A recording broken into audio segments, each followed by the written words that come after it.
Hello and welcome to Fire in the Belly. Today we have myself, Mighty Pete, and we're joined today by Juanita. Good afternoon. Hi there.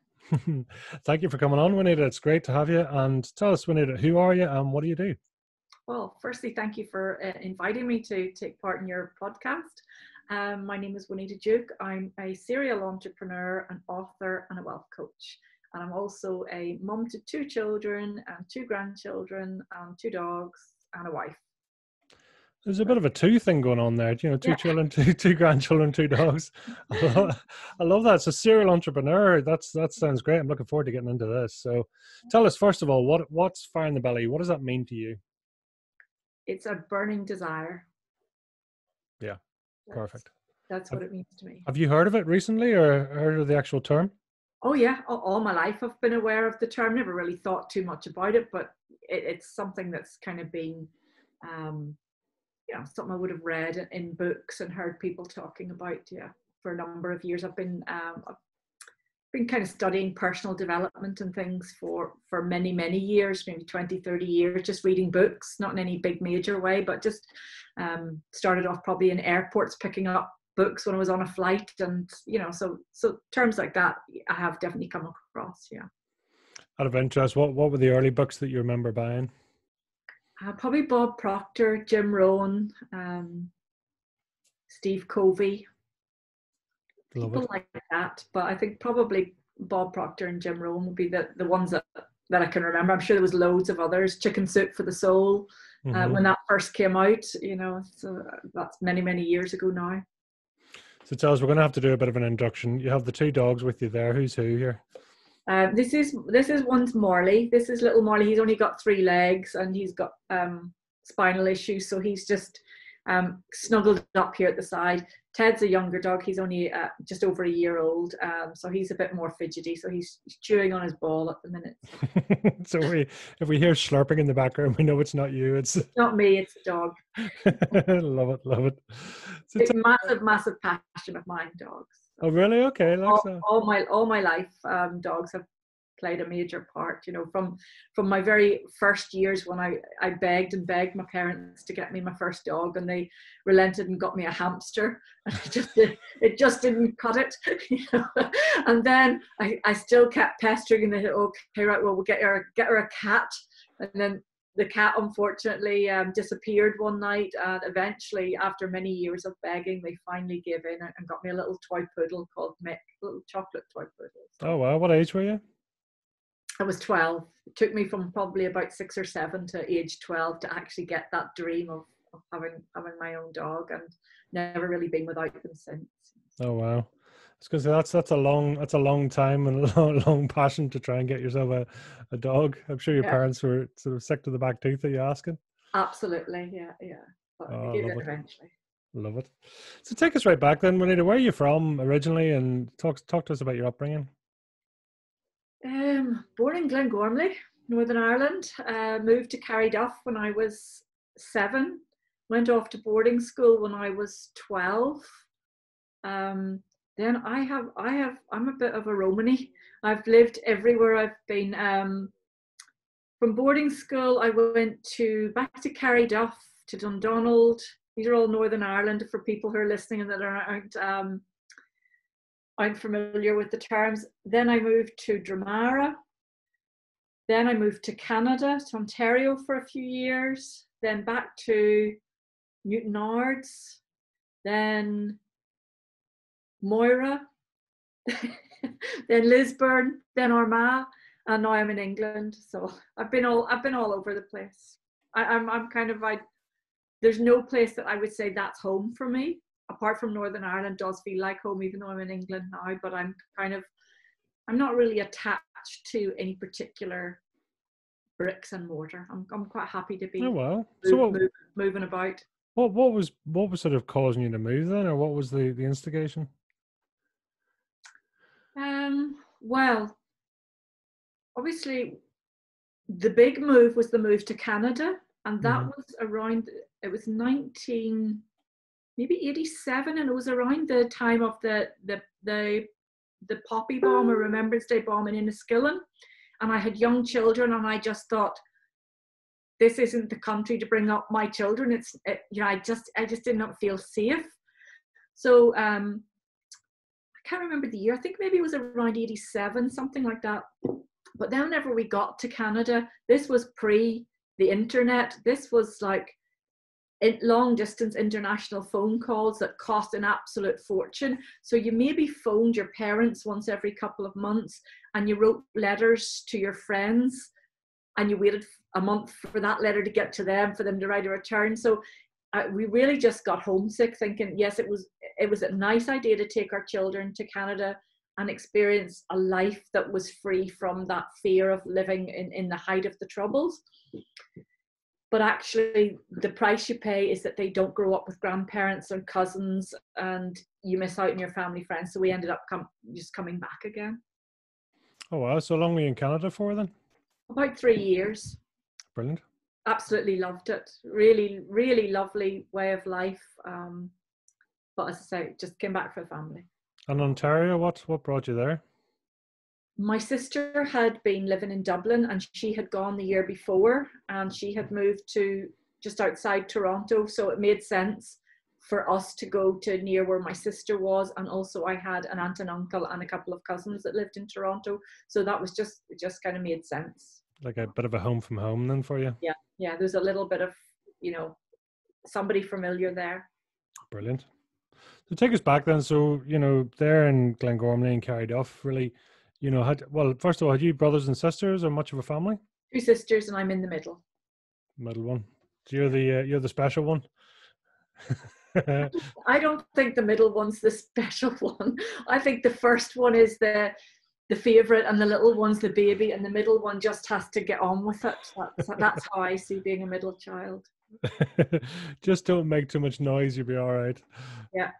When you got into trouble, if your younger sister did anything wrong, it was always your fault, because I must have led her astray, or I should have known better, or whatever. And my older sister was 8 years older than me, so she kind of wasn't about so much, you know, because when we were at primary school, she was at grammar school, and when we were at grammar school, she was at university. So anyway, I was the one in the middle. Brilliant. Love it. So how was school for, younger years? I mean, what would we have met if we met, say, a 7-year-old Juanita?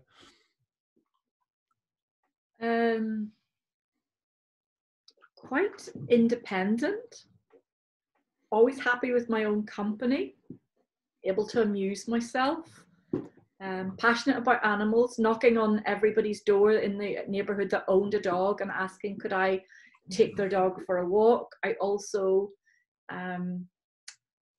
did a lot of babysitting, child minding, looking after. I was really kind of that maternal streak, whether it was for looking after people's dogs or looking after people's children. I was always, I think I was probably one of the older children on the street, so that other people that had young kids, I was always the first to go in and look after the babies and amuse the toddlers and whatever. So that was me.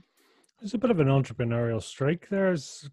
Coming in very early age, you know, between your childminding and dog walking? Well, yeah, I guess I did get paid for the babysitting. I didn't get paid for the dog walking, because that was kind of, I got paid the price, or the pleasure of walking the dog was my kind of remuneration for it. Babysitting, yes, definitely, I got paid for that at an early age. I didn't think of that as being an entrepreneur. That was just that's what every kind of child did.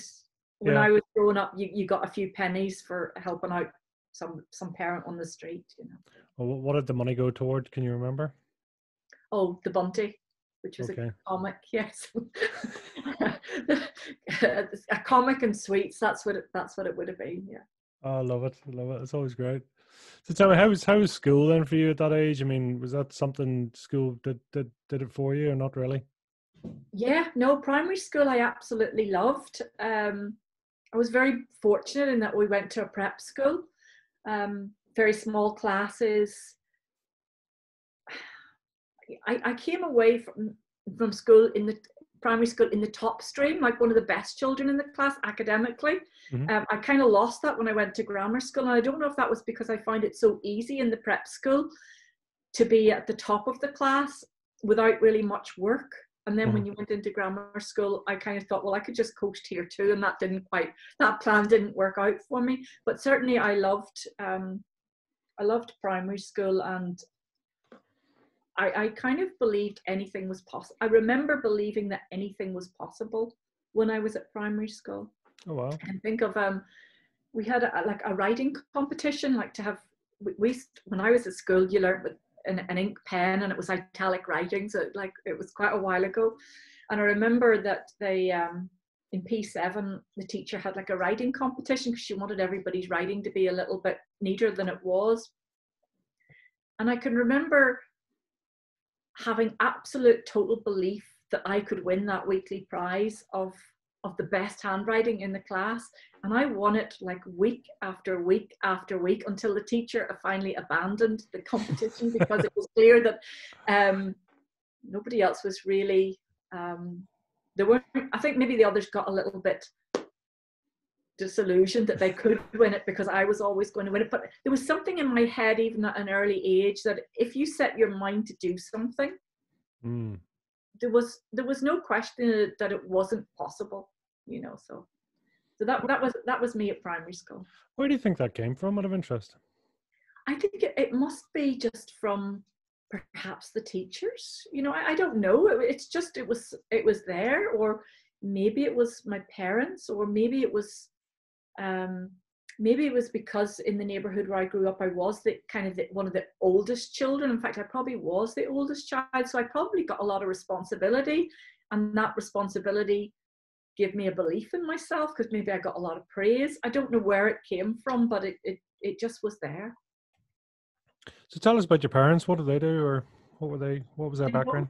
They both worked for, in those days it was the GPO, the General Post Office. It's now BT and Royal Mail, but in those days it was GPO. My mum was a telephonist in May Street down in Belfast. That's where the operators all worked. She was an operator, and my dad was an executive engineer for BT. Well, that's a good careers then. Yeah, both working, which was quite unusual because this was in the 60s, and you know, most women stayed at home, you know, rather than went out to work. So I was a latchkey kid. Maybe that helped with my my being able to be confident and to be independent as well, because I mean, it wasn't unusual for your parents to just like disappear off for the day and you just had the key to the house and you looked after yourself, and then they came home from work and just woe betide there was dirty dishes in the sink or anything like that, you know. That's just how it was growing up, you know? It's funny. I mean, that sort of paints a picture of, you know, you can see where independence would come. You know, that just wouldn't happen nowadays. I mean, No, God forbid you left a child under the age of probably 14, 15 alone. Just wouldn't happen. Yeah, you'd be reported to the social services, but it wasn't. I think maybe it was just more of a neighborhood, so that my parents would have known that if something was up, I could have gone to Mrs. So-and-so across the road, and you know, I would have been looked after, you know. Sure. What about extended family? I mean, had you friends and family around you, or? No, not at all. I mean, we saw our grandparents on a Sunday, but they didn't live near us or anything. Like, we didn't have cousins or aunts and uncles or anything like that lived nearby, just the neighbours. Wow, love it. So take us on through then. So secondary school, how's the transition from, you were saying it was a bit of a wake-up call? Yeah, well, firstly, I was a big reader. I read a lot of Enid Blyton books, like the famous 5, Secret 7, and they went to boarding school, and boarding schools were all about midnight feasts and adventures where you go out and you rescued people and fought pirates and all sorts of stuff, you know. So I decided when I was in P6, P7 that I wanted to go to boarding school, because this seemed like a better life than I had at home. You know? So luckily I passed my 11 plus, which meant I was able to get into boarding school. I'm sure my parents had to pay something towards the boarding, but it meant I got in. And it didn't live up to the tree. It didn't live up to Enid Blyton's version of what going to boarding school was. So it was a weekly boarding school, so I got home at weekends. I went on a Sunday night and came home on a Friday afternoon. But I didn't really enjoy school at all. I didn't settle for a couple of years. I don't know why, but I just didn't like, maybe didn't like the teachers. I didn't like, I don't even know why, but I just didn't really settle till probably about the third year. And I struggled academically to keep up, whereas, as I say, I had never struggled to keep up. Also, my dad was really good at helping us with our homework and making sure we did our times tables and whatever. So he was kind of behind, and there was a bit of accountability to keep up with your studies, and we did our practice 11 plus papers and all that sort of stuff. But I guess whenever we went off to school, he wasn't involved in kind of that teaching side anymore and keeping us on track. You were you just had to do it yourself, and left to myself, I didn't really do any work. And then I guess I got left a bit behind. And then I really wanted to be a vet. And everybody else at school, they wanted to be doctors, they wanted to be dentists. For me, it was to be a vet. But the chemistry teacher didn't like me very much for some reason. You know, it was just one of those, you know, that's how it was. Personalities, some teachers liked you, some teachers didn't. But to be a vet, you had to study the 3 separate subjects of biology, chemistry, and physics. And because the chemistry is a very small school, and there was probably only about 18 people that were allowed to go through to O-level out of the year of 60. You know, there was 2 classes of 30. And only when it came to subject time in third year of what you chose, I missed the grade to get into chemistry. And then I kind of just drifted thinking, well, if I can't be a vet, what else will I be? And I remember they brought in a careers teacher, and we each went into the library, and you had this was your one, in the whole time at school, you got this 1 10-minute session with a careers teacher. And she, for whatever reason, that year she told everybody that they should be a librarian. So there must have been a shortage of librarians. So, you know, that didn't help any. I wanted to be a vet. I was being advised to be a librarian, and I just really didn't have a goal. And I think when you don't have a goal and something that you're working on, you kind of just drift and don't see the point of knuckling down. So that was it. I kind of left school with very minimal, few O-levels, and that was it. And didn't really have anything that I was working towards. It's amazing the impact a teacher has on you, isn't it, really, when you look back? Yeah. You know, for a chemistry teacher, as you say, it's sort of to be taken out of your hands almost, you know, or for somebody else to decide for you. It's quite impactful. Yeah, I think because it was a small school, there wasn't the facility to allow everybody to do what they wanted to do, you know. And maybe in bigger schools they can there's more choice, but there just wasn't the number of places, you know. So that's it. I got history or something instead. Can't remember what I got instead, but it wasn't the subjects that I wanted. So the life of a librarian was waiting you then. Yeah. I don't know how many of us went on to be librarians, but that was obviously the job of the day whenever she came to do her sessions with us. You know. Wow. So take us on through then. So, I mean, finishing up in school, what was the plan then? There wasn't any plan. I left school. I signed up to do some night classes because I loved French.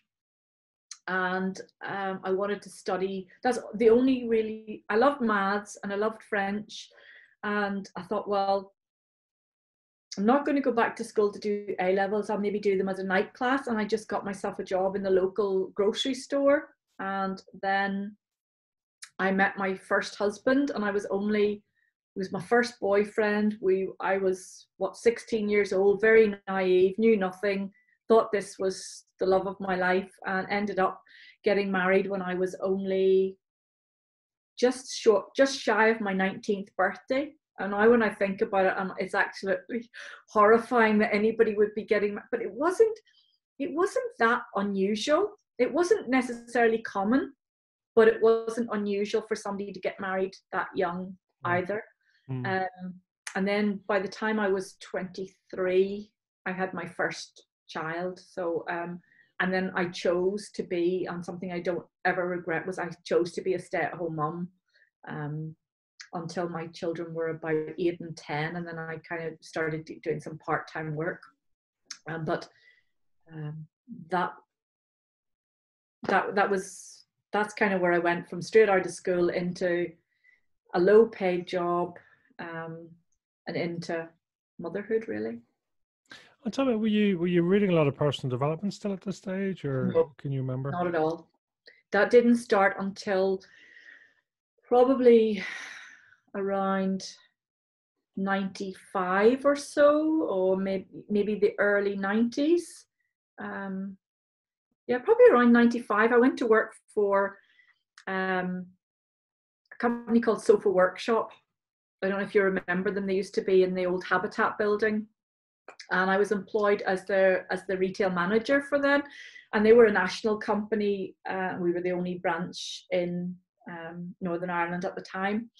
And I did a lot of commuting back and forth to England, either to go to other branches or for training and whatever. And then I think there were just really airport books that I started to pick up. And that's when I really got into more the personal development side of things. So take us through. So you had the initial, where you were, you stay-at-home mum. I mean, how did you? Is that something you enjoyed? Is that something you absolutely loved it? Yeah. Mm. Yeah. I wouldn't have done it any other way. I love being a mum, and probably as I mentioned to you at the very start about wanting to have a dog to look after, and then wanting to look after the neighbours' children. That was my pleasure. That was something I really enjoyed, being that kind of caring, nurturing person. So being a stay-at-home mum was always going to be on the cards for me. And in those days, it was easier to manage on one person's wage. It wasn't, the cost of living wasn't, I'm talking here early 80s, so it was possible to get by on a lot less money than parents need nowadays to kind of just get by. Absolutely. So I'm trying to work out the timeline here. So, you were 23 when you had your first child. Mm-hmm. Then you're saying it was like 8 and 10 or something. You were saying that you raised the children. Yeah, I think it probably would have been around 93, 94, something like that, when then I started to just take some part-time jobs when they were at school. I worked in a little toy shop, just stocking the shelves. I remember that one. I can't even remember. They were just. I did a lot of, like, when I say serial entrepreneur, that's when I kind of started looking at ideas for working for myself. Some were better than others. Some were pit for pin money. I was really into crafts and making things. So I had did craft fairs at Christmas selling handmade rag dolls and things like that. And I actually even wrote a book, which is still for sale, called Making Rag Dolls. And so it was just little things like that. I entered a lot of not a lot of competitions, but I remember TVAM, if you remember them, going back a while, with Anne Diamond and Giles Brandreth and things. They had a competition, a knitwear competition, and I won a prize on that and went over to England to meet Christopher Biggins and all the kind of people like that. This was the day, I don't know if you remember Giles Brandreth. He always wears these kind of wacky clothes, funky knits. Like, it was those days when those were in, and I had designed a knitwear, and I think it was a fashion show, and I went over to London to meet the stars of TVAM and to see my jumper on the catwalk type of thing. So then that got me into them. When I went to Canada, I approached a yarn manufacturer over there to see if they would be interested in using me as a freelance designer. So I did that for a while. So pretty much all the little businesses that I had, they were small craft type businesses. The first business that I got involved in was, obviously I'd done retail management, and through Sofa Workshop, and I worked for another furniture company as well. But my first sort of business that was enough to support our whole family was a pet sitting business that I started in 1995. and or around 95. No, might even have been a tiny bit later. But in those days, nobody knew what a dog walker was or a pet sitter. Now it's just common language. If somebody said, "Oh, I have a dog walker coming in," everybody would know what a dog walker was. But in the late 90s, no one knew what a dog walker was. But my sister that had been in America, she had told me what dog walkers were, and I'd done my own research on it, and I found an organization called Pet Sitters International, who are based in America. And I thought, I'm going to join this organization and I'm going to find out about what it takes to be a pet sitter, because that would absolutely combine my passion for dogs and also allow me to work my own hours from home around my family. And I got myself registered with them. I went over to New Orleans and I went to their conferences, and I learned how to be a pet sitter professionally and have all the right contracts in place and insurances. And that was a really great little business that I had going for quite a few years. And then unfortunately my marriage fell apart, and I kind of set that business aside because, well, for different personal reasons, I decided it was probably better for me to go back into the corporate world rather than work from that. Business was being run from home, and just with the divorce, things changed and life just went a different direction. So that's interesting. I'm curious, what makes a good dog walker, or good? What's the difference between dog walking and dog sitting? A dog walker is somebody who comes to your home and takes your dog out from your house and takes it out for a walk and pops it back again. A dog sitter could be somebody that either stays in your house when you go away and sits with the dog, or else the dog comes to your home and you do home boarding, which we did as well. We did both. We went to people's houses that were out at work, took their dog out sort of around midday for a walk, and left it back so that the dog got some exercise during the day when the owners were out. But we also did home boarding for people who didn't want to take their dog to a traditional kennels when they went on holidays. They came and their dog stayed with us in our house, sat on the sofas, had their dinner in the kitchen. They weren't in any sort of kennels or anything like that. So that's really what a dog sitter is. Oh, very good, very good.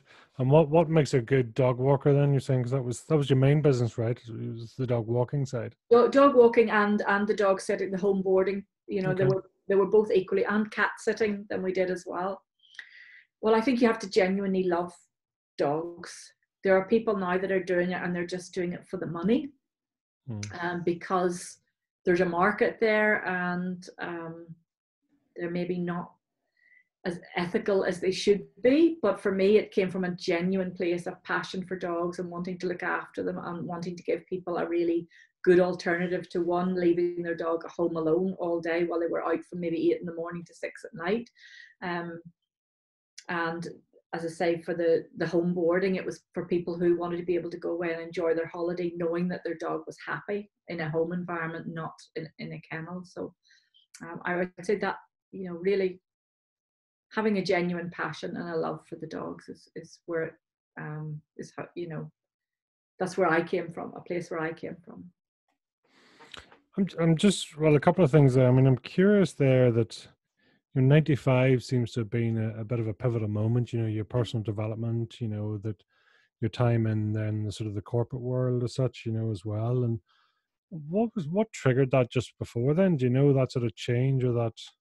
Probably because, my kids were getting to their teenage years. They were if they weren't at school, they were going to their friends' houses. They were going out at weekends. So you start to become that role of being a mum was coming to that, being a full-time mum and having to be there for them every minute of the day was kind of coming to an end. And you're starting to think, oh, okay, it's time for me to do something now, for myself, as opposed to being a mum. And maybe life was getting a bit more expensive, and maybe that extra, it would be nice to have the extra income, because we weren't the sort of family that could afford to go on holidays. Like we never suffered, or we always had more than enough to get by. Our bills were always paid. There was never any issue that way. But we didn't maybe didn't go skiing, or we didn't go on foreign holidays. It was always just something. We had a caravan down at Minerstown, a static caravan, if you know where Miners, near Torella. So we did have lovely holidays, but I think maybe you just wanted to see what it was like having a bit more money in your pocket, and also just the challenge of getting out and seeing. I missed out in the career at the start because I didn't have any ambition or any drive or anything to aim for. But then I kind of realized, well, you know, there are other opportunities now, and why not go for them? Just curiosity. I mean, looking back now, I mean, how would you handle that, or what would you say to your younger self? You know, where you were coming out and seem almost a bit lost or not knowing what to do.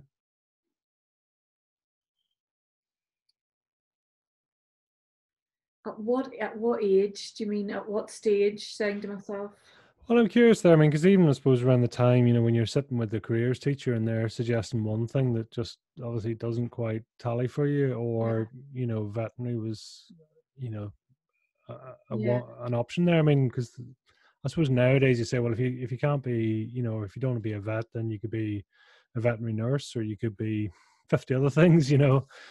yeah. Well, I think just life is so different now, that what we have access to now via the internet and the information that we can have.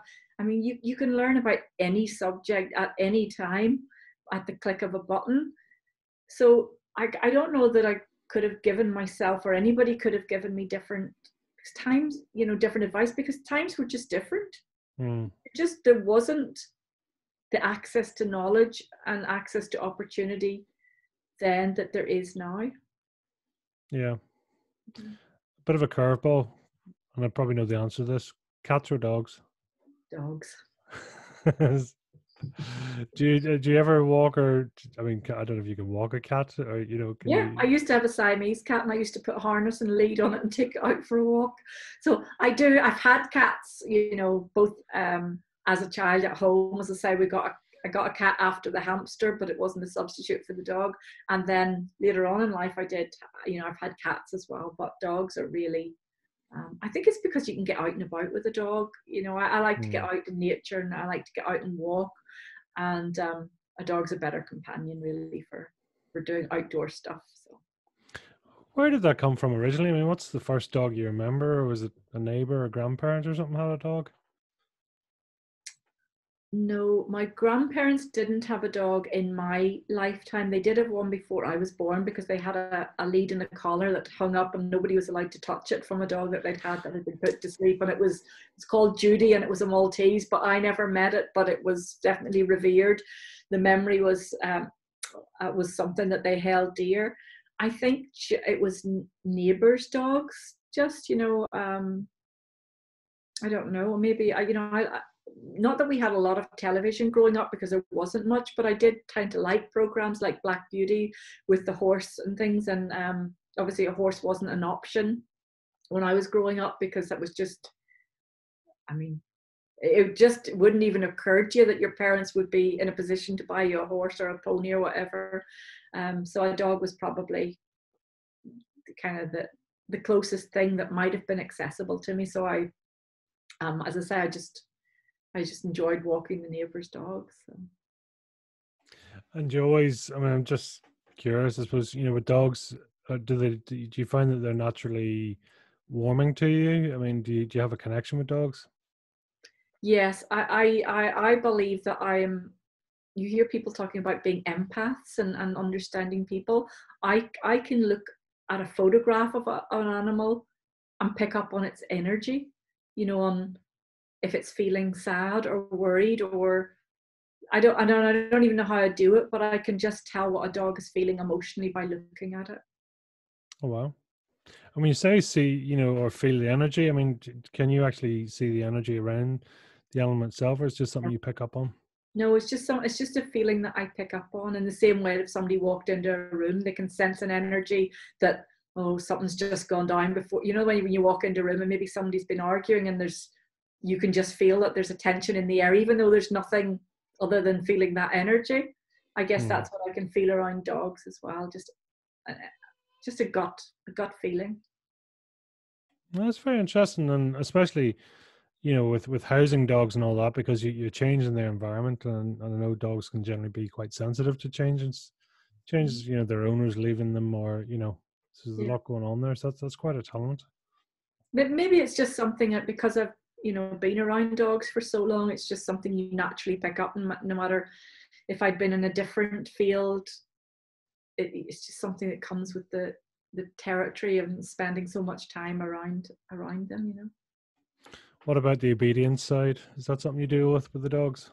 We do trick training. I have a membership, an online membership, which is all around trick training. So people who want to just teach their dogs to do really fun stuff. So it's not so much the obedience and kind of the good manners and the stuff that that kind of dogs need as well. But this is more just the fun stuff. It's about helping people to build a really good bond with their dog, because the dogs enjoy it. It's fun, and it's time that you spend together working on something.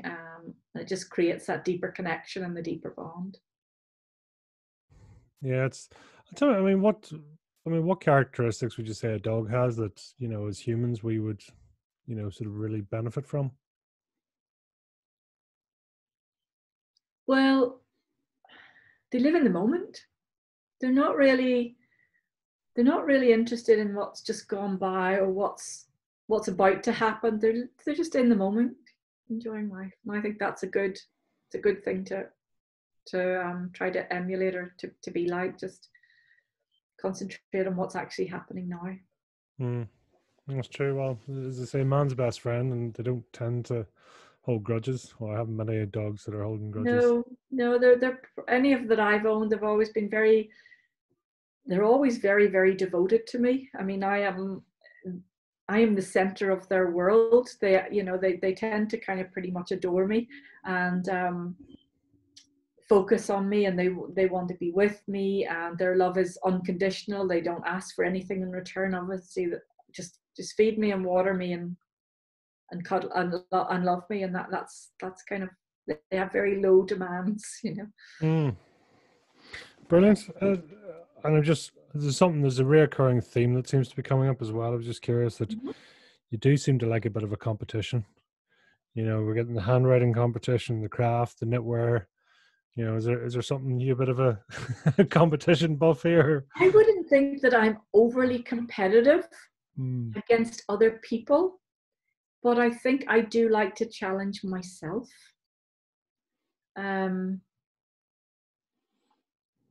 Like I had a horse that I used to do endurance riding on, and endurance riding is about covering a distance and still having a healthy horse at all the different stages of like you might do 25 miles in a ride, and you'd be vet checked at different points.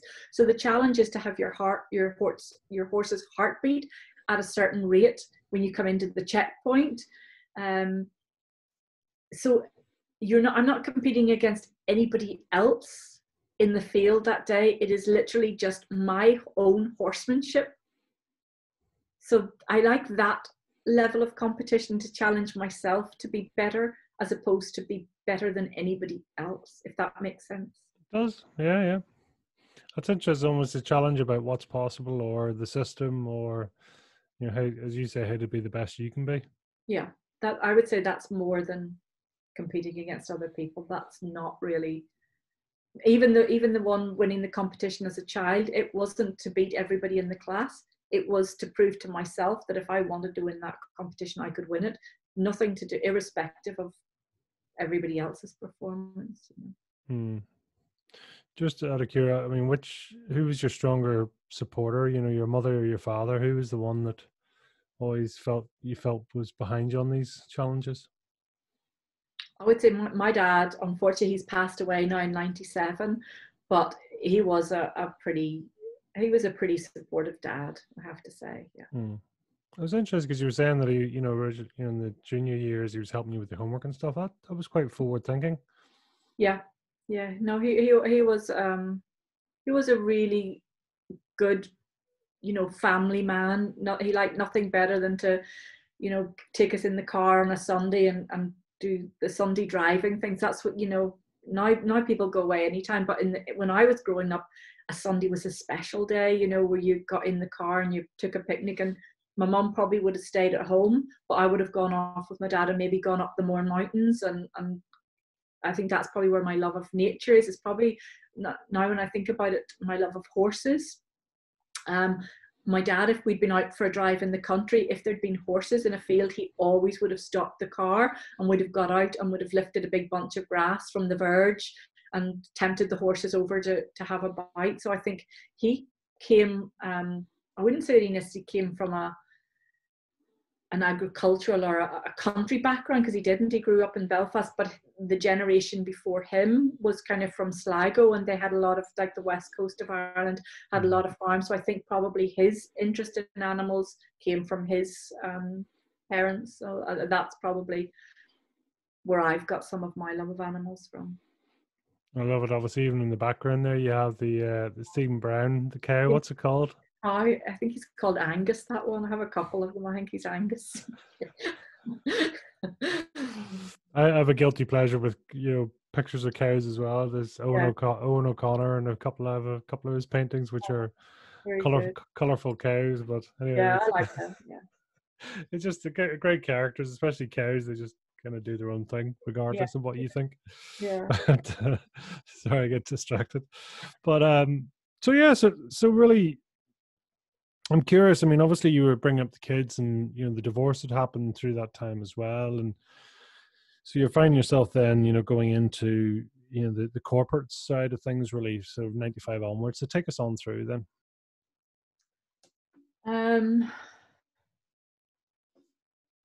Well, unfortunately, I was made redundant twice within a few years. Well, when I say few, maybe 8 years between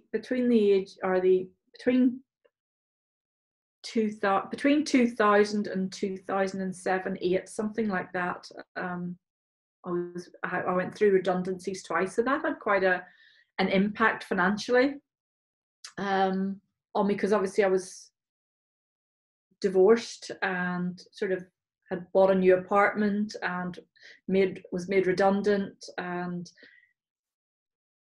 by that stage it wasn't easy to get employment when you'd taken many years off to be a stay-at-home mum, and I'd run my own business, the pet sitting and things. So I didn't have a lot of on paper skills. So in terms of, you know, like putting your CV out there, so it wasn't the easiest thing to find yourself being made redundant twice in a relatively short space of time. And that's when I decided, right, being my own boss, I've got to do it again, because you can't depend on being an employee. So I just thought it was much more suited to going back to finding a business that I could run for myself and have better control than I had as an employee. That makes sense. So what was the chosen business then? Was to open a doggy daycare, and I started with my business mentor, who you know, Pat Slattery, about maybe 4 years or so ago, 4 or 5 years ago, and it just made sense to do something with my passion, which was dogs. And in Northern Ireland, there weren't any doggy daycare, and a doggy daycare is somewhere where you take your dog in the morning and you drop them off, and your dog plays all day with other dogs, and then you pick them up at the end of the day. But I had heard of a doggy daycare in Sweden, and I did some research, because usually if I'm going to do something, I like to look and see who's doing it successfully first, and see what I can learn from them, not necessarily to do a copy of their business, but just to be inspired by the good points of theirs. So I thought, well, if I'm going to do this, I'm going to do it properly. I'm going to install webcams so that people can, when they're at their desk at work, they can look on their smartphone or their laptop and tune into the cameras and watch what their dog is up to, so that we're totally transparent, where it's not like we're just getting people's dog and sticking them in a cage and then letting them out, you know, when they come to pick them up. I wanted to do it as well as I could. So that probably was the first. I tried other things before that. I tried having a fudge and chocolate or fudge and toffee making business, but I realized that it was absolutely delicious. People wanted to buy it for sure, but when I worked out how much I was making per hour, it was never going to be successful. I tried a little bit of pet sitting at home, but I was living out in the country, so there wasn't the real demand for it. So I tried a couple of other small things, but then I decided, no, come on, I'm going to work with this business mentor, and I'm going to do something really that I could really get my teeth into and would earn me a really nice income. And that's what I did. So I can't remember exactly when that was, maybe about 5 years or so ago now.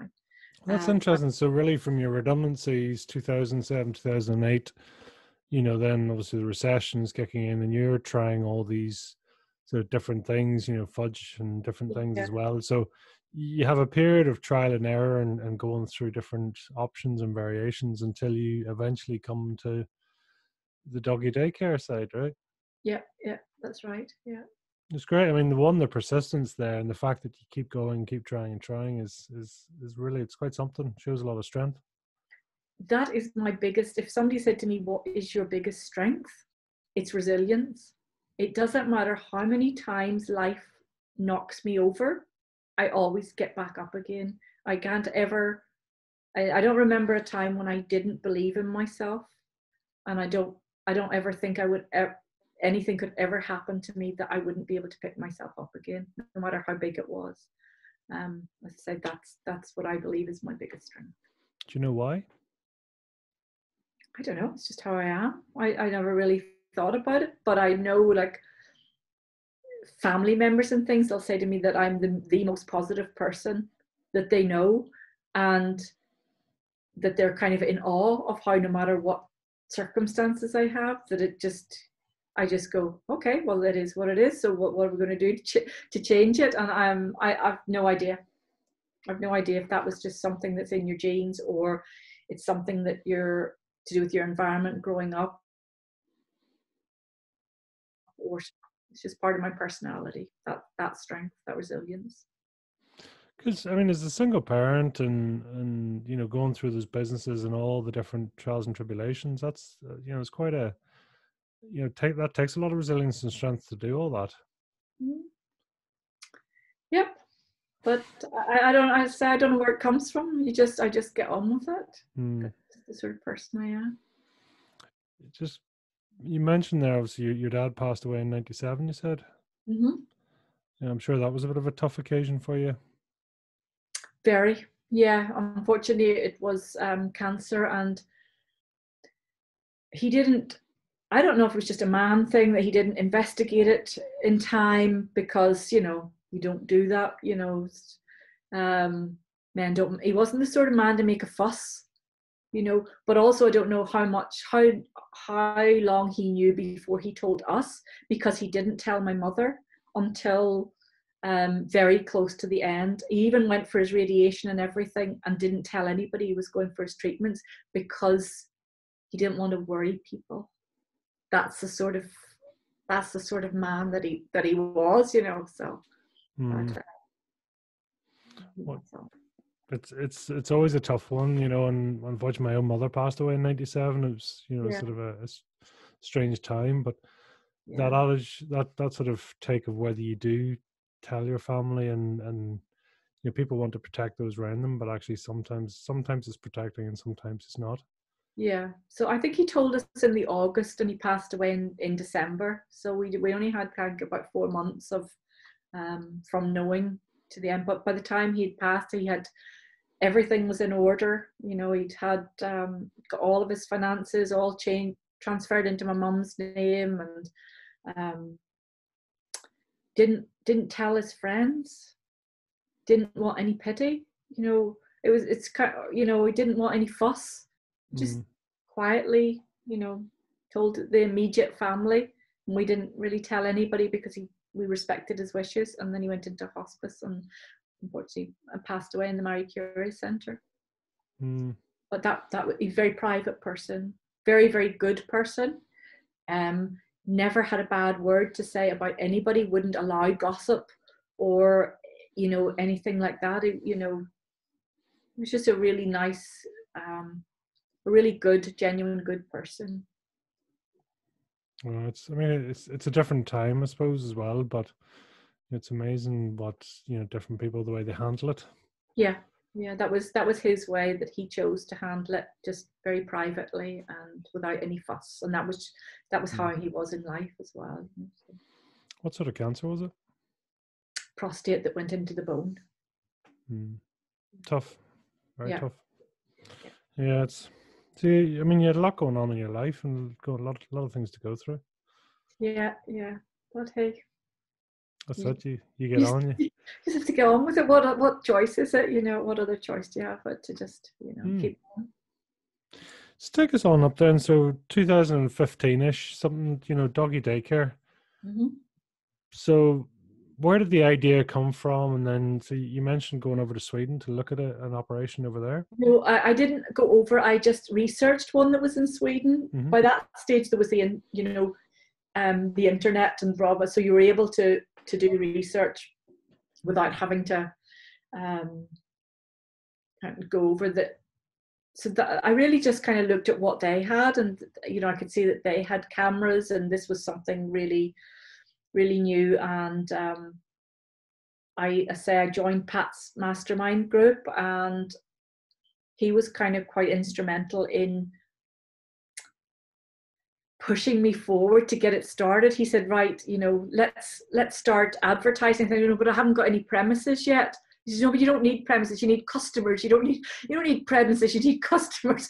So he said, right, let's get the enrollment forms out. So I mocked up this quick website and started putting out on Facebook that I was opening a daycare in Lisbon in March, and I had no premises whatsoever, but all the enrollments started flooding in. People were signing up, saying, yes, please, can I, because the dogs had to go through an assessment, a behavior assessment, to make sure that they people weren't just offloading their troublesome dogs or aggressive dogs or whatever. We wanted dogs coming in that were really passive and really playful and friendly, and we're going to get on with in a group dynamic. So before anybody could come for their first day, they had to book in for an hour's or 2 hour, I think it was, free trial. So that was the hook, getting people to book a free trial. And you know, that's how I got people to enroll before I even had premises. And then once I had the confidence of seeing that, oh yeah, there's a market out there, people are signing up to book their free trial, then I managed to find some premises, and we got started with the daycare in March of, must have been 2016, I think. Yeah, March 2016 we started. So tell us, how many did you start with? How did it all work out? I think on the first day, I mean, it kind of was slow enough because people had to bring their dogs in for being assessed and whatever. And it took probably 6 months to get it up to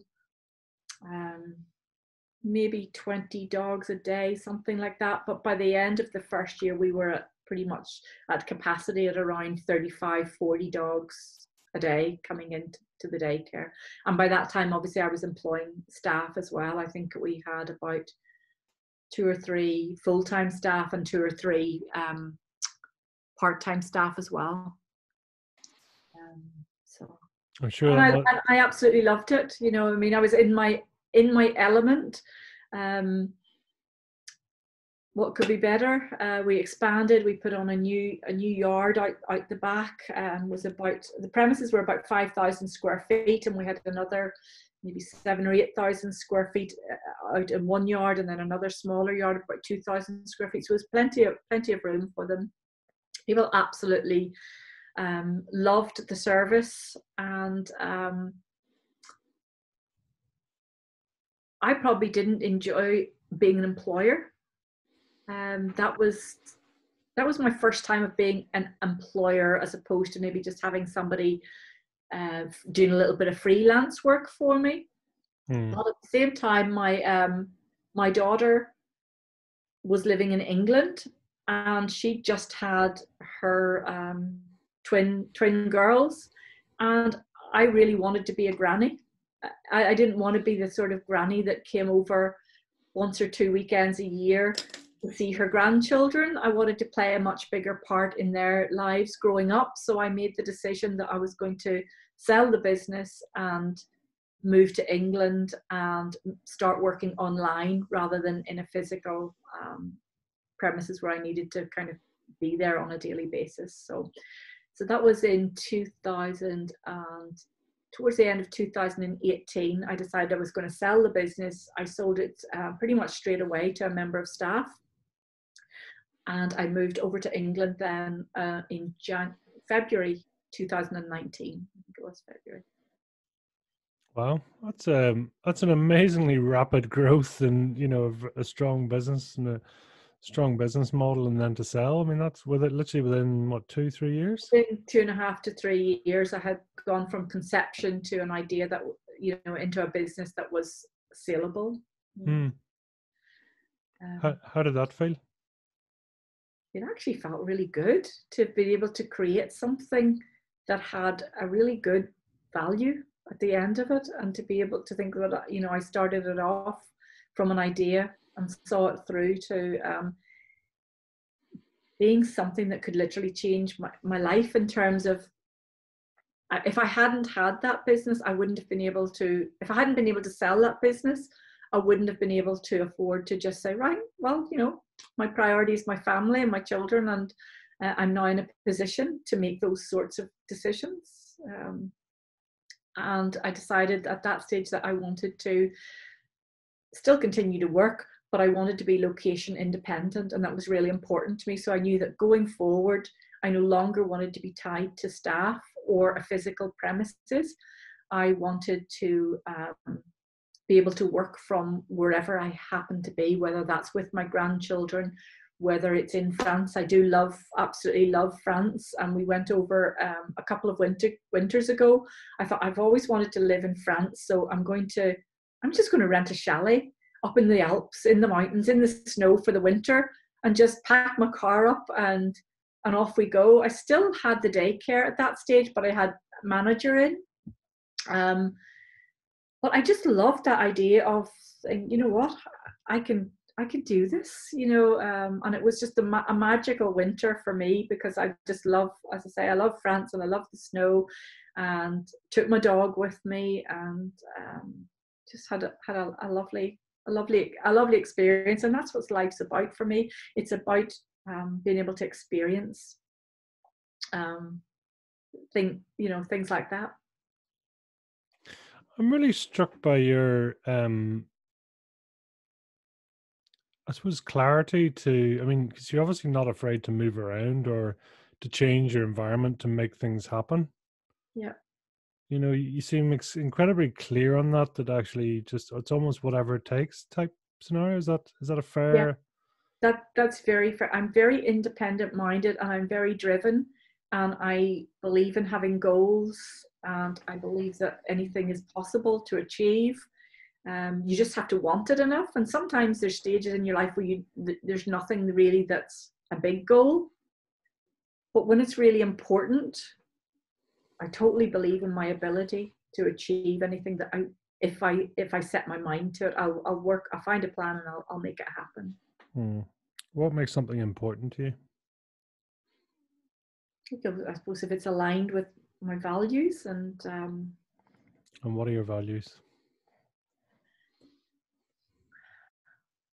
Well, animals have to come in there. So being compassionate towards animals, being compassionate, being caring, being fair,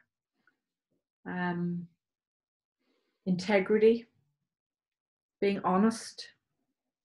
And I think probably always wanting to do something to the best of my abilities. And if I do something, I'm kind of thinking, well, what could I do to make that better?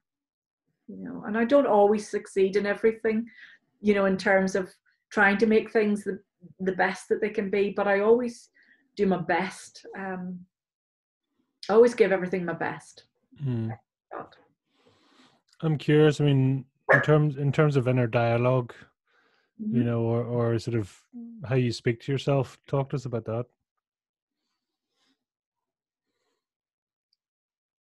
it's just really what I've said already in terms of, it's just, there's a belief there that I can do it. I don't know that I necessarily have those conversations or inner dialogue, as you put it. It's just something that's there, a belief.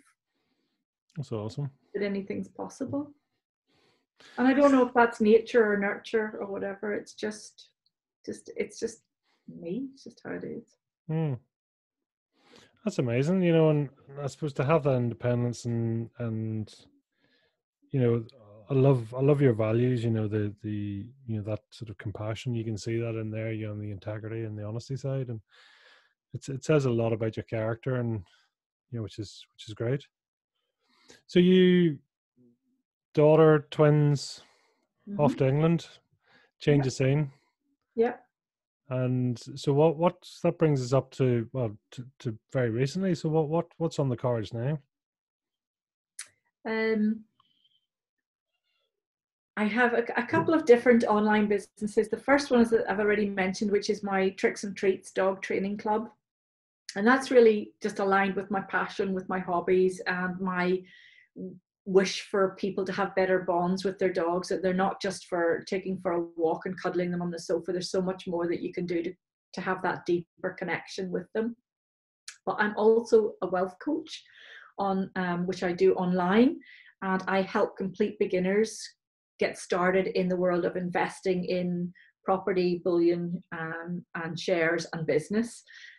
And that probably comes from my own need to create some sort of financial security, having been through kind of those couple of a divorce, a couple of redundancies, a really bad hit in the 2007-2008 crash, where myself and my current husband, we bought a piece of land. We were going to build a house on it. The builder started the project, had cash flow difficulties, and walked away from it. We couldn't finance the build from the balance of our mortgage because, well, obviously when you're buying a house off a builder and it's a one price for the one thing, it's priced at that. But if you stop halfway through and you have to go out and individually source it, the money wasn't in the pot to finish it. We ended up in a 9-year legal case against the builder, which we eventually won and were awarded £90,000 in the High Court, but he went bankrupt and never paid us anything. So we took a massive financial hit. So we've got to kind of later in life, without this financial security that I imagined that I would have had I, you know, when I reached that stage in my life. So I became interested in investing and getting to a stage where my money was going to be working for me rather than me working for money, because I think that's what I'm aiming for at the minute. And then in learning that for myself, and my experience of being a trainer and a teacher, not just in the dog world, but even when I was in retail, I was I was doing training. I was also a telesales manager at some point. So I've been involved in teaching and training for quite a bit through the years as well. So I do love it. It's something I'm really passionate about, and it's something I really enjoy. And I get a lot of feedback from people to say that I am actually very good at explaining something to other people in a way that they're able to understand. I'm able to meet them at whatever level of understanding they currently have. So I decided that not only was I going to benefit from learning about investing myself, but I was going to help other people to improve their wealth education so that they could benefit from it as well. So I teamed up with a lady called Karen Newton, who is a multimillionaire investor who owns a business called the 2.73 Club. And I became a franchisee for her. And I currently have a club online to, as I say, help complete beginners who know absolutely nothing about investing just to get started, because I think it can be quite intimidating if you haven't grown up with somebody in your family who was investing in shares or investing in property. It can seem like just a massive deal, where actually if you break it down, there are very simple strategies for people to get started with. And so that's what I'm doing currently. I love that. I mean, it makes so much sense, and especially as you say, with I understand the legal side and getting locked into legal battle and what's supposed to be a home and all the rest it becomes, I'm sure, a bit of a living nightmare for you, the whole thing. And still is. We're not even out the other side of it yet. Without going into too many personal details, because it's obviously there's other people involved. But yeah, it hasn't been nice because we have a house that still isn't finished. That's in negative equity. So, but it is what it is. Pick yourself. You have to pick yourself up and just find, okay, well, that's where we are. So what can we do to get out of that situation? Which was kind of an ongoing process. That's amazing. Yeah, but even still, you sort of pushed on. Yeah. I love that, and the fact that the daycare businesses come in. So you've obviously got great gems of ideas in your head there, which is great. I that's something about, I think I'm a very creative person. That's where, if you talk about people when they're in their flow, that's when I'm in my flow, when I'm creating something, whether it's coming up with an idea, working on my marketing strategy. I just love that creative process that goes behind things rather than the admin side. That's not my forte. Talk to us about that, because I mean, flow is a word that I particularly love. I mean, and where would, to get you into flow state, what would it take, and what does that look like for you? If I'm really passionate about something that I'm doing and it's just, the ideas are just flowing with ease. I don't have to think about, I don't have to think, oh, what can I do about this? What can I do? It's just like naturally the ideas are just flowing into me and I'm executing them. Time just seems to pass because I'm in the zone. It's not an effort. It's not a work to me. And I'm loath to be pulled away from my desk because I've got my teeth into a project that I'm really enjoying the creative process of. And that's flow to me, when I'm really getting such a lot of pleasure out of something that I'm creating. I love that, because I mean, obviously your creative genes seem to kick in quite early, because if I've got this right, you wrote this book in 1993, making ragdolls. Yeah. So that was almost the first. Well, I don't. You tell me. I mean, was it like a first go at passive income? So you write a book and it's there, and it's sort of. Yeah, but I wasn't thinking about passive. I didn't know the word passive income. Yeah. I don't even know how the idea came. Yeah, I guess I thought I must have just seen something about writing a book, and it's a good way to earn an income, writing a book, and then you sell it. So I went to the library. This was in the days when there was no Amazon that I remember back then. And if there was internet, it was the dial-up one where you had to unplug your phone and plug in another wire, and it went beep, beep, beep, beep, beep, beep, beep, beep, beep, while you were connected. And you didn't stay on too long because it was running off your phone bill rather than just free broadband that you've got now. But I remember going to the library and looking at craft book publishers and writing down their names and addresses of people who published craft books, and then making a doll and writing a pattern, and then posting it off to all these different publishers. And I was just fortunate that, a couple of people said, no, thank you. But one of the first, I probably only sent it off to maybe about five publishers.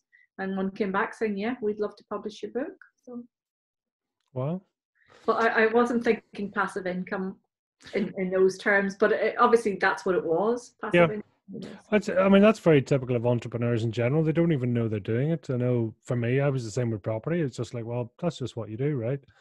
Conscious competent.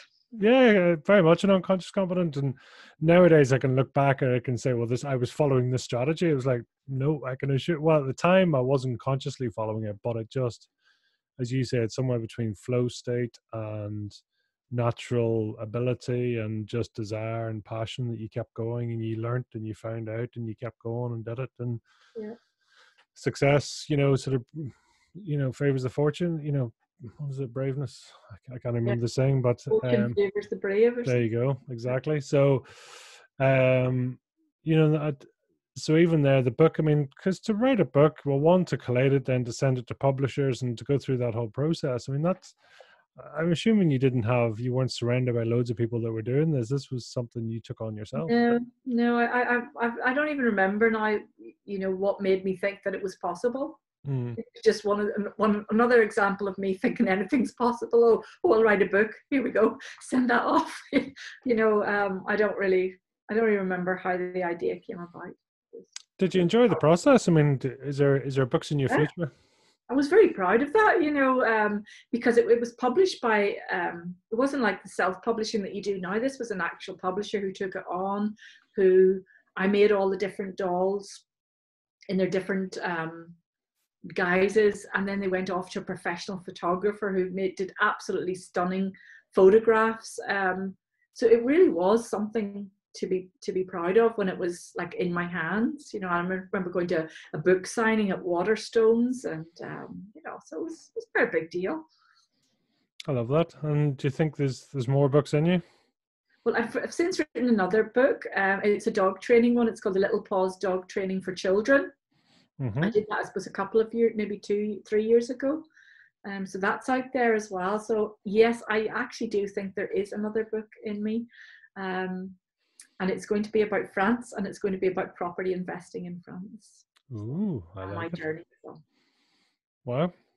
Talk to us about France. So you were saying that became a bit of a passion, and you mentioned there sort of hiring a chalet and things like that. So what is it about France? I think it was the romance of the language. When I was at school, I think, as you say, your school teachers, they have quite an influence on you. And I particularly loved the French teacher. I mean, I had a real schoolgirl crush on Mr. Corey, as his name was. Unfortunately, he's no longer with us either. But I mean, I was the teacher's pet. I mean, I was his little petit chou, as he used to call me. That's a little cauliflower, something like that. Because I always did my homework, and I made sure that because I loved French, I made sure that I got it right. And you always, when you ask you a question in class and somebody has to spell it, you put your hand up and everybody gets it wrong, and you go to the next person and you get it wrong. And then whenever he was getting really frustrated, he'd ask me, because he'd know that teacher's pet at the front here would get it right. So I don't know if that's where it all started, just that love of the language. And we went for our school trip when I was 13. That's where the school trip was, to Paris. And this was my first ever trip on an airplane or out of the country. And I just loved everything about it, going to the Eiffel Tower, and it was just out Versailles and the Louvre and all those places. And then since that, I've really loved it. We've been back to Paris for a few sort of weekends, been down to Biarritz. We've been to the Alps many times. For our honeymoon, we rented a motorhome and drove for 3 weeks around France. So it's just a country that I absolutely love. And I will definitely be back again very soon. And I will definitely own property in France. Love it. What's the dream? Where can you see yourself, or where are you drawn to? Well, I love the Alps. We've been there not just in the snow, but also in like when it's lush and it's green. I think maybe we went there about October time in the Alps. And honestly, when I look at it, when I'm there and I look, there's something in my heart that just nearly makes me choke with tears. I just feel there's something about. I don't know what it is, but there's just something about that really tugs at my heart, and I just love those mountains. So yes, I would love a home in the Alps, but I also love the sea, and I would love to be able to have a house at the sea as well. So maybe there'll be two properties in France, one at the sea and one in the Alps. Love it. Loads of opportunities out there. Yeah. Bit of a curveball.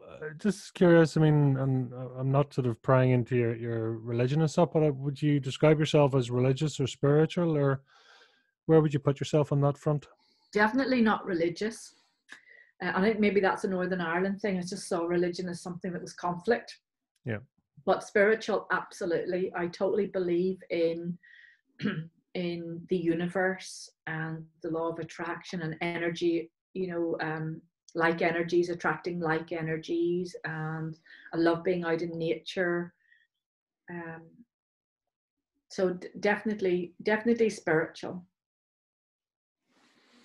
That's great. And a while ago you talked about, setting out your goals and things like that. Tell us, what does that look like for you? Well, financially, it's to, which I think that has a knock-on effect on other goals, is to be in a position where money is working for me rather than me working for money. I don't intend to be retiring when working till a drop type of thing. I'd like to be in a position to not have those kind of financial worries or something. I'd like to be in a position where that's an option for me. Do you always write them out, and is it always long term, or what sort of Yes, what these sort of term period? My little goals. This is my phone, which is never far away from me. That's my lovely Ben on the front, and my goal card is in my mobile phone. Brilliant. On the back, so I know definitely know where I'm headed with my goals. That's brilliant. And what sort of time period do you normally work on there, just out of interest? Not too far ahead, maybe a year. Mm-hmm. I suppose I have longer goals as well, like a 5-year one, but I kind of sometimes my 5-year goals, I kind of change my mind before I get a year in, and I've kind of maybe changed my mind on exactly what that goals look at, because life changes, things around you change. So what was really important to me, well, if I picked something a year ago for what I'd really like in 5 years time, I bet you that's probably a bit different now. Whereas those shorter steps, they're more where I can, they're kind of easier for me to kind of achieve, if you know what I mean. Yeah. It's interesting the way different people sort of activate their mind and their goal setting, and they're really sort of inspiring themselves. Some people can work on really long and large goals.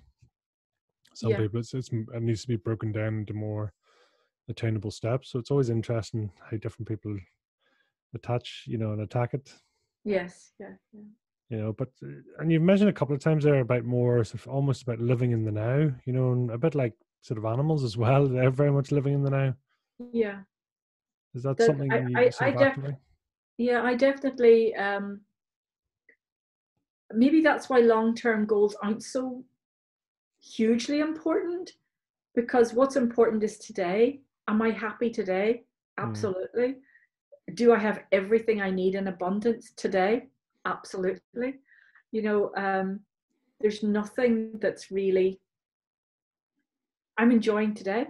I get up, I take my dog out for a walk in the morning. That's my absolute pleasure. Me and my dog out in nature. I've got my my daughter around me, my grandchildren around me. I'm living very comfortably. I don't need to worry about bill. I live within my means. It's not like I just have what I need today, and there's nothing more important than today, because that's just how I live. I want to have goals for the future. I still want to achieve more, but being successful is being happy today. That's awesome. And tell me, what do you have, daily routines, or do you have certain habits that you practice at all?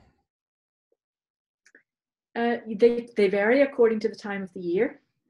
This time of year, I would be up early, and maybe out with the dog by about 7 o'clock in the morning. And that's kind of the first thing, a little pot of tea, and out I go for maybe an hour and a half or so with the dog, then back to do a couple of things around the house. Then I'm at my desk for kind of 9 o'clock. When I'm out on my walk, sometimes I listen to podcasts. More often than not, if I'm on a long walk, I will listen to a podcast for at least half of the walk. Obviously, if it's one of your podcasts, Pete, then that's the whole walk. But if it's a shorter podcast, that's maybe half of it. And then I use the other time as thinking time, because I find that that's when really good ideas come to me. And I think you do need to have a little bit of headspace to, just to think. So I'll do that when I walk. I always do my gratitudes. I always do them, particularly when I'm in the car, because that's just a habit I've got into. That get in the car and that's when you do your gratitudes. But I don't drive so much now with Corona. I'm not hardly out anywhere at all. So we tend to do those gratitudes when I'm out on my walk as well. In the winter time, I would get up really early, 5:30 or 6, go straight to my desk, do my journaling. If I'm doing journaling, something I have never really got into a great habit, I'll do it for a month and then I'll forget it for a few days and then realize a month has gone by and I haven't done any journaling. But I actually do really see the value in it. But in the winter, then I probably wouldn't go out for my dog walk to maybe 8 or 9 till it's got light and the kids are at school and things like that. So I do have a little bit of a routine. Just, I mean, talk to us. I mean, because not everyone will be used to, gratitude. Talk to us a little bit about that. It just lifts your energy. It's very easy for people to just get low in energy and think, woe is me. And, it's just so valuable to remind yourself what you've got to be grateful for. And I don't even know how to explain it because I've been doing it for so many years and it's so much a part of my personality to have a high energy. I'm not a low energy person. But I am thankful for everything. I'm thankful for the blue sky. I'm thankful for my eyes to see, the wind in my face, the grass. It's not even the big things. It's just everything. I could list 100 things to be grateful for every single day without any bother. Whereas I know if you ask somebody else to write 10 things they're grateful for, they might sit and look at a blank piece of paper and it doesn't come naturally. But I think maybe it's just because I've been doing it for so long that I find it easy. And it just reminds you what you've got, why life is good, actually. Absolutely. No, I mean, it's an incredibly powerful exercise. It really is. And it's great to see that that's something you sort of, you take care of daily. Absolutely. And the other thing I don't do, which maybe some people might find a bit weird, but I haven't listened to the news for 4 years, maybe even going close to 5 years. And sometimes I feel maybe I'm a bit removed from reality. I live in my own little bubble, but why would you listen to all that negativity?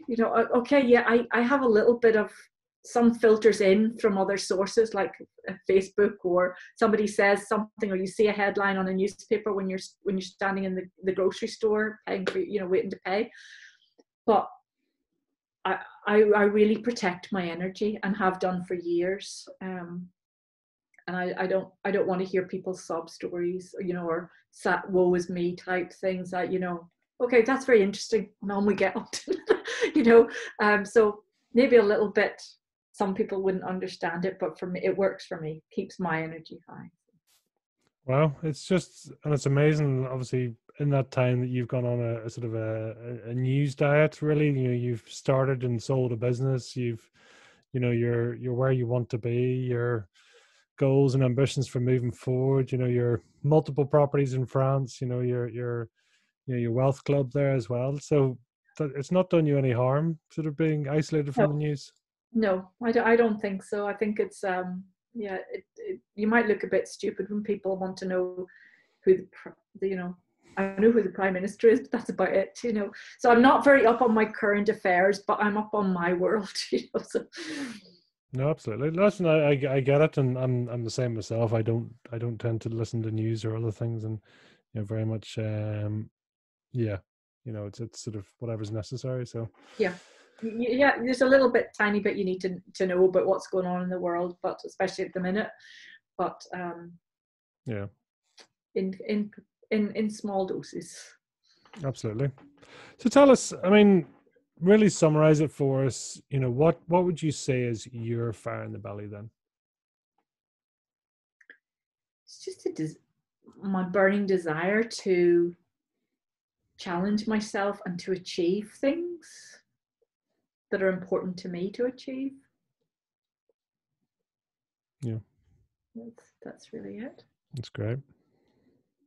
So give us an idea. So I love it. I mean, I found your book on Oh, did you? on Amazon. So On we have the Little Paws Dog Training for Children on Basic yeah. Obedience, Cool Tricks, and Fun Agility by yourself, Juanita The, Duke. yeah. The other one's on my last name from my previous marriage. It's Clark with an E. There So you go. it's still in there. Love it. Love it. So tell us, how can people reach out to you? Where can we find you? Where can we follow you? You find me on Facebook, just at Juanita Duke. Hard one to spell, but it's Juanita, Duke, or also on Instagram and LinkedIn. That's probably, or juanitaduke@outlook.com. That's where you'll find me. Out of curiosity, where does Juanita come from? Where does the name originate from? Do you know? Well, my mother, I think, just had delusions of grandeur and didn't want to have a child with a name the same as somebody else in the street. She's always been a bit like that. She likes to be a little bit different. So I think there was a movie called Houseboat with Sophia Loren in it around the time I was born, and I think maybe Jim Reeves had a novel or a song, My Juanita, around that time. So I don't know exactly where this name came from, but there's no Spanish blood in me at all. Just a mother who wanted something a bit different. Oh, I love it. And she got it. There was no other Juanita in the school, that's for sure. Oh, I love it. It's great. It's great to be different, isn't it? Yeah, everyone. That's it. Maybe that plays part of my makeup as well, and my personality, because I was different. Maybe I felt a bit unique as a child. Who knows what forms our personalities? But I think probably all those little tiny bits all. Well, it's an interesting quote, because I normally ask people and saying as well, do you think with fire in the belly, is it something that comes with you in age as you grow up, or is it something you're born with? Well, I think we're probably all born with some sort of fire glowing there, because of the survival of the species. We needed to be able to get up and walk, and we needed to, survive. But I guess your fire can be dampened or it can be fanned, and it can become a bigger fire depending on your environment, the people around you. So I think part of it's nature and probably part of it's nurture. Absolutely. Yeah, we're all different, thank goodness. Exactly. That's the main thing. So Juanita, it's been an absolute pleasure having you on. Thank you so much for your time. I really appreciate that. Thank you for having me as a guest. I look forward to you, and that's the thing, so people can reach out to you. Certainly, I know the £2.73 club is a very strong club as well. So I'd say, on Facebook, make sure to get people to, reach out and certainly there, and a wealth of experience as well. So I wish you all the best for the future, and look forward to hearing what comes next. So thank you very much.